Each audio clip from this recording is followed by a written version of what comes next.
Mercylion A32 dashcam install on Audi A4L. First, remove the original car rear view mirror housing. Then use a pry tool to gently pry open the front section. Pass the dashcam connection cable through the gap. Fix the dashcam on the top. Find the original car connection cable. Unplug this cable. Then we take out the plug-and-play cable. Connect the corresponding port, as shown in the illustration. Hide the wires.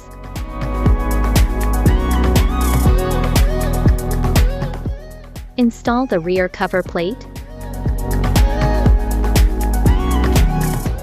Start the car.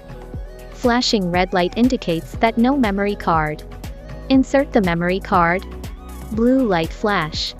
The recorder starts working.